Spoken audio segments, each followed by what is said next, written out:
Cohordiachas le gach duine a fuair tairiscint CAO chun staidir dhéana in Ollscoil Technoliaachta an Atlanti. Tosíonn de thuras anois. Tá teolas fádain na Hastings West le tosú ag atu.ie/offers. Mar bhúr tú tairiscint go ATU, ach go bhfuil simat staidir dhéana a cuasa CAO linn i Milan Fover, tá rinch cuasaí fós oscailte. Sé go dtí atu.ie/available places. Chun tuile ólas all. ATU. Tá de hauchaí anseo. The Tip O'Neill Irish Diaspora Awards are back for 2023, presented by Donegal County Council. The event will take place on Saturday, September 16th at the Inishowen Gateway Hotel in Buncrana. This year's awards will recognise the contribution of Professor William C. Campbell, Caroline McLaughlin and John T. Fries in their chosen fields. Secure your tickets now through Eventbrite and join us for a fantastic night of crack agus ceol.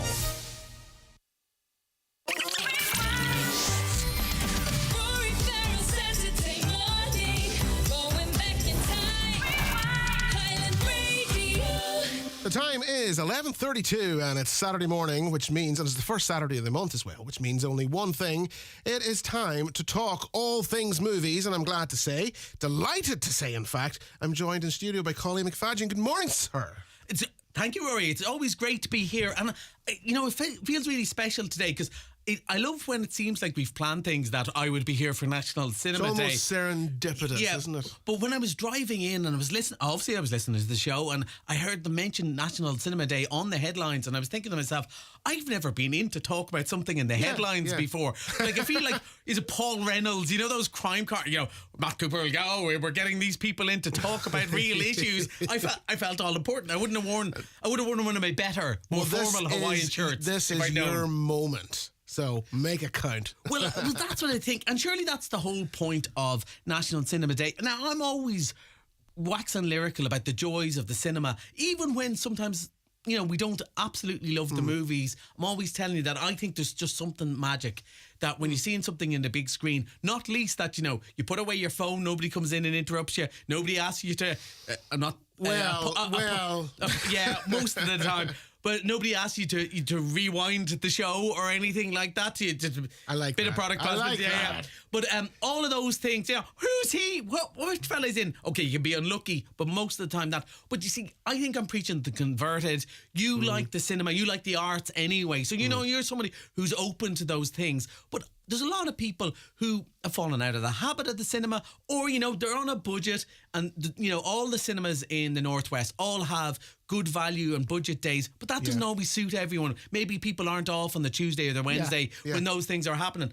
So this gives a chance on a Saturday for anyone to go to the cinema, even if you're going, look, the kids love the cinema, I find price, but we'll go today because it's only €4 for a ticket. Or you're going, I haven't been to the cinema in ages, and maybe this is the day to go. Or I think more likely, and we kind of mentioned this off air, the movies we talked about last month, when I was really surprised that you'd seen both Oppenheimer and Barbie, because they weren't out that long when we were talking last month, and you were really up to date.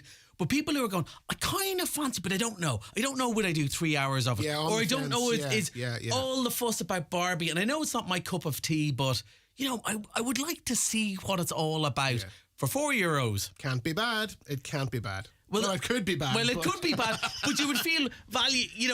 You'd barely get a breakfast. Or you probably wouldn't get most breakfast roads for that. And that's the thing. You just go and experience and not. Look, it's all about value, right? So for me, Cinema Day.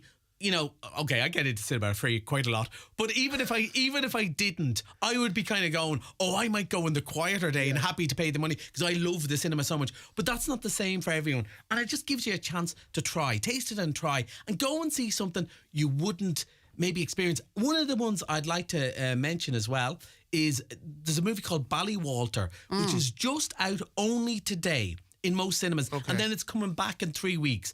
And it's a new movie starring Patrick Keelty, who is going to be in the news quite a lot. They may have timed it for the actual Late Late Show starting. What were the chances, I wonder? Yeah, they might interview themselves. But I actually didn't know he was doing this movie, and I'm really taken by the trailer. In it, he's kind of a guy who maybe life hasn't been great on, but he always wanted to be a stand-up comedian. And he meets this woman played by the Irish actress Sienna Kerslake, who's really good. She's been in a lot of low-budget Irish movies. Who's a taxi driver who also his life's not going well. And it's one of those sort of bittersweet comedies that actually the UK tend to do very well, of two people who maybe meet some people. I don't even know if it is romantic as much as two people who just help each other in a way that you wouldn't expect. Unlikely friendships.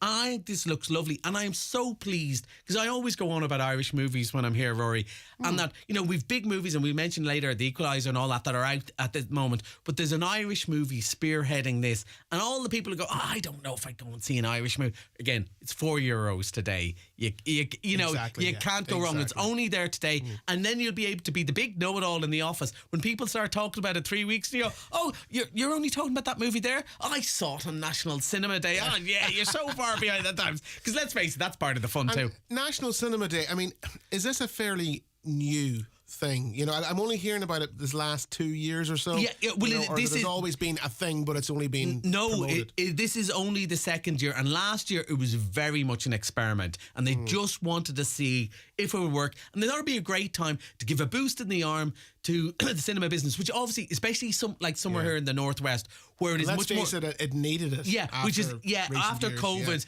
and after, but our cinema is much more tourist based than maybe if you're a city centre cinema in Dublin or in Cork or Galway. So, you know, kids are back to school, the hours change and so on, and give them a chance to go, but also to open it up. And last year, I think the idea was maybe we could get people who were frightened is maybe the wrong word, but nervous about coming back after COVID, being back in crowded cinemas, saying, look, maybe just come back and see if you still like it. And loads, because we all got, you know, all the devices and stuff at home, especially over lockdown, and we got used to watching stuff at home. That's right. And to give people and go, it is slightly different. Sometimes better, maybe sometimes not. But even one of my favourite movies of the last couple of years was the movie Dune. I have to pronounce it that way because my Dublin accent comes out and everyone mocks me because I say Dune. Right, and I loved it, and I thought it was brilliant. I was recommending my sister, and she never got around to watch it. It was a couple of years, and she was off on holidays. She watched it recently on her laptop. Now, maybe she wouldn't have liked it anyway, but on her laptop, she was kind of going, I was a bit slow, and I kept on stopping it and going for a walk with the dogs. And I understand why. Whereas in the cinema, with the sound, and you'd be somebody who appreciates the difference in the sound quality. We always think about the big screen, but the sound makes such a difference. I genuinely believe the sound is much more important. I've been at, you know, blockbuster movies, huge releases, and, you know, huge screens, but the sound has been awful, and it lets it down because it doesn't immerse you, you know, in the experience. And I've been on tiny screens, you know, 30 seaters, 40 seaters, and the sound is just completely immersive and perfect, and that you know, that really adds to the experience and makes it what it's supposed to be. Yeah, and especially one of the big movies we talked about last month, that I think the one you enjoyed more, which was Oppenheimer. I think we all expected, like, it looks beautiful, but it's all big close-ups of faces. The actual nuclear bomb effects aren't that stunning, but the sound of the bombs and the sound of the stamping feet that is kind of a running thing was really what impressed me. Christopher Nolan knows about that. The sound in that movie is important. If you think about it more often, you know, if you think of the classic horrors, the classic sci-fi, it's not about what you can see, it's about what you can't see. You know, you can hear it, but you have to imagine, you know, what this thing looks like, or whatever thing it is, whatever, you know, whatever the movie is. Let's say Alien, for example. You know, it's about what you can't see as opposed to what you can. Scariest thing, part of Jaws in many ways. I know there's jump out shocks, but it is the music. It is the music. When we mentioned Jaws there, the first thing everyone thought of, and that's why it's brilliant. And that's, you know, and there's lots of interesting stuff. And as I said, I suppose we should talk about some new movies at some stage. But of the ones that people want to see, I would also say Mission Impossible. And one of the cinemas I'm most connected with, right? Their posh lounge, because it's only 4 years, so let have Mission Impossible first, which kind of surprised me, because that's the one that's been out for 3 months. But obviously people went, that's the one, you want the comfy chair and to sit back and relax, and probably because it's, you know, it's nearly 3 hours long as well. That was the one that they went for. Maybe it was because everyone had already seen Barbie, but so some of the summer hits, but we do have new movies. So so let's talk new movies and some of the wider releases. Tell us the first one you have on the list. Equalizer. It's the Equalizer. Denzel 3. Now, Rory, you're a fan of the 80s, but you're not old enough really to remember the TV show The Equalizer, are you? No. But I'll tell you what, I went to see The Equalizer purely, you know, I'm at a loose end here. I'll go to the cinema. What's on? Not much. Equalizer. Denzel Washington. Yeah, I'll have a look at that. I loved it. And that was my first introduction to The Equalizer. I had no clue that it used to be a TV show. I had no, and when the relaunch came out, the rebooted TV show, never watched it. Didn't bother with it. No, I never watched that either. Yeah. And there's I'm sure it's very good, but it's not for me. The movie is enough. And it's one of those movies. John Wick has a bit of it. There's a couple of other movies that I suppose even take into an element of the quite cheesy B movies with proper actors in it who kind of lend a gravitas to it. For anyone who hasn't seen The Equalizer and doesn't know a thing about it, basically a vigilante. It's Death Wish. It's all those. These movies have been done before, and it doesn't matter. By the way, if you haven't seen the first two, I haven't watched the third one the other day. It really makes no difference because you know this story. He's a good guy who, with a bad past, who's retired, and he just wants a peaceful life. And people keep on annoying him, or more importantly, they annoy people he likes or loves, and he goes and helps them. And Denzel's way of going and helping them is beating the tar out of all the bad guys. And boy, does he do it. And I have to say, in this one, I haven't looked at the ratings for the other ones, but they amp it up a bit. Obviously, they're being influenced by John Wick and stuff like that. Now, Denzel has all the guns that he needs, but he will still stop and find a garden implement to beat somebody up with, right? Because it's a bit more spectacular. And in this one, he's in Italy. He's down in Sicily, so it's all beautiful scenery, and everyone that he meets are very friendly Italian stereotypes. They're just going, "Mamma mia, the pizza, put the pepper on." I like that. Well but done. it's great. Well done. Thank you. No actual training, Rory. It's hard to believe. Yeah. But and he meets these, and they're all his friends, but suddenly evil mafia guys with clearly "I am evil" tattoos on them turn up and start hassling the local fish shop who are friends of Denzel's, and he's going to sort them out, and he does in spectacular fashion. And as I said, if it wasn't Denzel, if it wasn't made by Anton Fuqua, who's did Training Day and proper directors, this could be, back in the day, direct-to-DVD rubbish. But they bring a new level to what is basically a gory, he's going to get everyone, he's going to beat up the mafia. At the same time, not reinventing the wheel. No, absolutely not. And nor should you, because sometimes you just want candy for the eyes. And as I said, it is 16s, it's fairly full on, but even that, it's kind of cartoony full on. Yeah. And it's so entertaining. And you should just watch Denzel, the old, watch him read the phone book. There are no phone books anymore, I don't think. But you can watch him scroll through his phone and you'd still find him entertaining because the camera loves him. He's magnetic, flashes a smile, or when he says, "You have 9 seconds to make the right decision, or I'm going to come and get you." You go, he means it. Nice microphone technique. Thank you very much. He really means it. You're going, I would not mess with Denzel. So I would definitely recommend seeing it, whether it's €4 or over the next couple of weeks. But whatever you do, don't mess with Denzel. Okay, so that is The Equalizer 3. That is in theatres right now. Okay. We're going to talk Disney's 100th anniversary after this. Yep. Okay, and we're going to talk some of the classic re-releases that are available to view over the next month. Back after this commercial break. If you're really thinking about it, go do it, because you'll feel much better about yourself. People are there to help you and you will get on. Either make a phone call or go on the internet and sign up. Improving your reading, writing, maths and digital skills can change your life for the better. Adult Literacy for Life. Call 1800 2020 65 or visit adultliteracyforlife.ie to find a free course near you. Supported by Education and Training Boards, Government of Ireland and the European Union. Imagine a dream wedding on a lake, all-day casual dining by a magical shore, fine dining or glorious afternoon tea surrounded by beautiful mountains, or a fabulous bar filled with music, laughter and song. Imagine no more. Harvey's Point, Lough Esk, Donegal, 07497222208 or harveyspoint.com. Close by, but a different world. Beat your personal best with top brands and premium running footwear from Michael Murphy Sports in Letterkenny. There's new arrivals from Asics, New Balance, Brooks, Adidas and Under Armour in a range of structured and neutral styles. There's also free next day delivery on orders over €85 at michaelmurphysports.ie. Hi folks, Paul McDevitt here, inviting you to join myself and Jimmy Stafford this Monday night for another edition of the Monday Night Sessions. On the show this week, we welcome our jazz singer-songwriter Gary Mangan. Local singer Keelan Barrett will also be dropping in for a chat and a few songs. And with the Glenties Harvest Fair just around the corner, we'll be chatting to some of the organisers and artists about this amazing event. So that's the Monday Night Sessions this Monday night between 8 p.m. and 10 p.m. right here on Highland Radio. Rory Farrell Saturday morning, going back in time. Highland Radio. 11:46. It is Saturday morning. Colleen McFadden is in studio. We are talking all things movies, and it's Disney's 100th year this year, 100th anniversary, and they are re-releasing classic after classic after classic. What is it this month? Yeah, just when you think it can't get any better. So last month we were talking, we'd Snow White, we'd Bambi, which was great because we saw a whole new generation of people traumatized. Yeah. Not so much the children. Children are can deal with that stuff. It was more the parents going, I'd forgotten.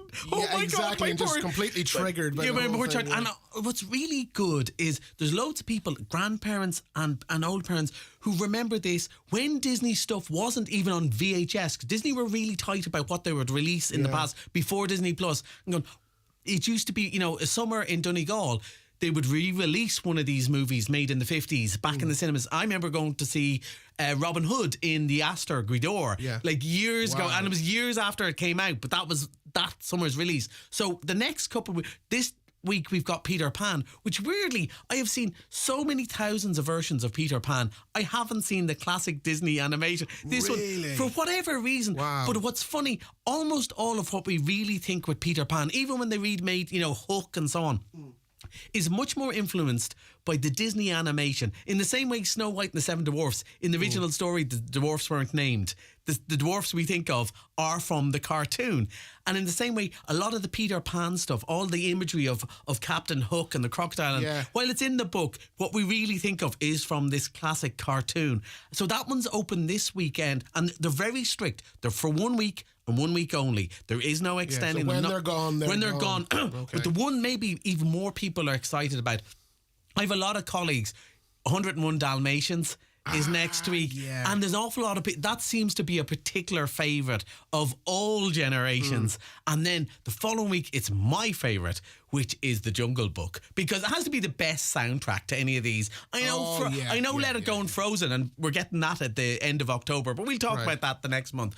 And we're getting Toy Story and all those, but Jungle Book, like, come on, where else would you, whether it's a kids thing, you play it in any of the pubs around Letterkenny. If somebody lashes that on about 11:45 tonight, even the 19-year-olds are going to get up and dance to, I'm the king of the swingers, or I want to be like you. Like Bare Necessities are just great. And do you think there'll be the inevitable comparisons between, because some of the classics that are being re-released have been redone, rebooted, remade, whatever you want to call it, as live action, semi-live action, whatever you want to call it. Do you think there'll be the inevitable comparisons? Well, I think so, but I think when they've worked well, like Beauty and the Beast did quite well, and I think the Jungle Book version was actually very good. Yeah. They are companion pieces. It's not either or.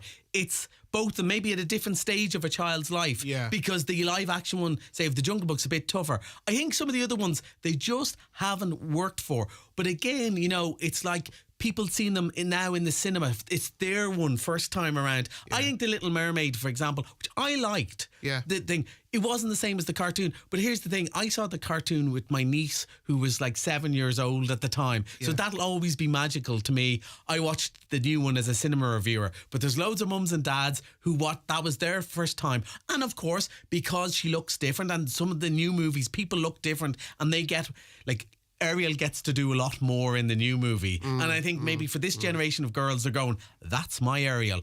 But there's no doubt about it, there was some sort of magic dust in certain one of these. And 101 Dalmatians, the Glenn Close movie, is really good. Yeah. But the cartoon is just special. And again, it's the, it's not just the visual thing.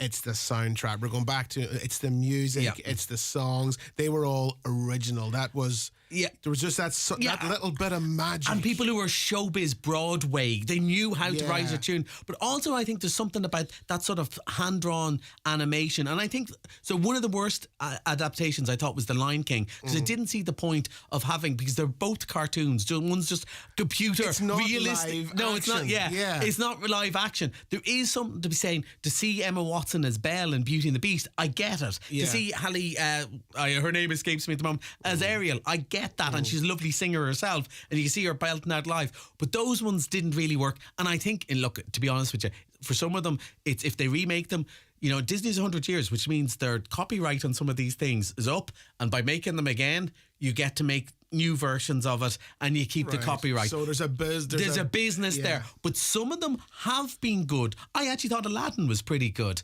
just because it wasn't Robin Williams. And the great thing about it, the Will Smith one, Will Smith didn't try and be Robin Williams. He was Will Smith He as did the his own genie. thing, He yeah, did his own yeah. thing, and I think there's the ones that work, that you go, oh, I like both of them. They're different flavors. One's vanilla ice cream, one's chocolate ice cream, sort of that sort of thing. But I think these ones, they know the ones they've picked. Though. Yeah. They know the ones they've picked. They've picked special magic ones, and that's why even some of the ones people go, oh, why not this one? Because that's not the real magic. And like the fact that it's Toy Story, Frozen, Beauty and the Beast, Jungle Book, like they know what Yeah. there's They know there's what the they're ones going they've for. skipped Yeah. over. Yeah, they're not playing Song of the South because that's banned, because that has been very cancelled.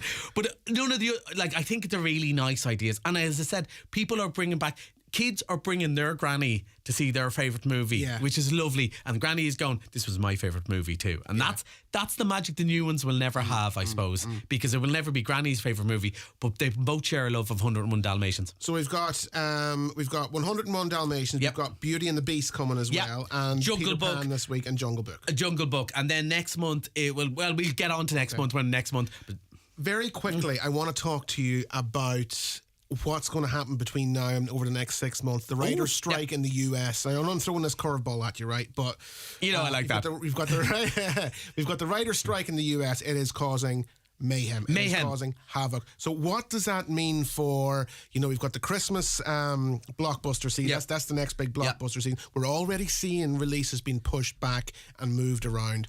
What do you see happening? Well, this is funny. My cinema side and my boss, hello Daniel, who will be listening at the moment, will be worried because they're going, the blockbusters being moved because they're afraid the films are done, but because the difference it makes when people appear on Graham Norton and on TikTok and all that sort of pushing the movie. Look at how Barbie would have been a hit anyway, but look how much you saw Margot Robbie and the stars appearing everywhere. It makes a huge difference to the box office. So they're pushing these movies away, and it will be a problem. There are little gaps appearing already. I was talking about Dune earlier. Dune 2, which I was looking forward to so much, has been pushed back. There's a couple other movies, Ghostbusters, Ghostbusters has been pushed back. March, So there's gaps there. Now, the cinema lover in me and the Irish cinema lover in me suddenly thinks, but surely there's gaps that we could show some of these other movies, because the independent movies aren't affected by this. Yeah. The small Irish movies and even some of the English movies with big stars, but because they're independently financed, the stars are allowed to go and promote those movies.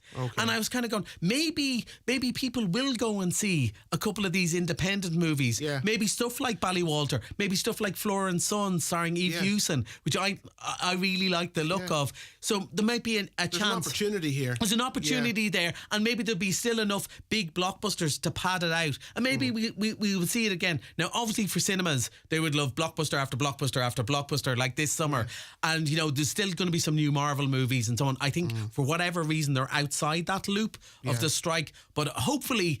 Maybe, that's my very much silver lining on it. But maybe we can see a few more Apocalypse Clowns. Exactly. Yeah. We'll talk about that. Right, Collie, listen, we're out of time. Listen, thanks so much for coming in to see us. We'll talk to you next month again, and we're heading into October, and we're heading in towards the end of the year. It's hard to believe that, I know. It seems like And I'll have... a couple of shows ago we were talking about, we're in January. I know. It's a quiet time for... Now the summer blockbuster season is behind us. Yeah. Next one is Christmas. Next one is Christmas, although I have a Paw Patrol movie, My Enemies, the Paw Patrol, that I'll have to watch. I'll watch them for you, I'm Rory. going to stop you there, Collie, if that's all right. Collie, thanks for coming in. We'll talk to you next month, all right? Bye. Take care. Bye-bye. Collie McFadgen will be back with us next 4 weeks' time at the start of October to talk all things movies.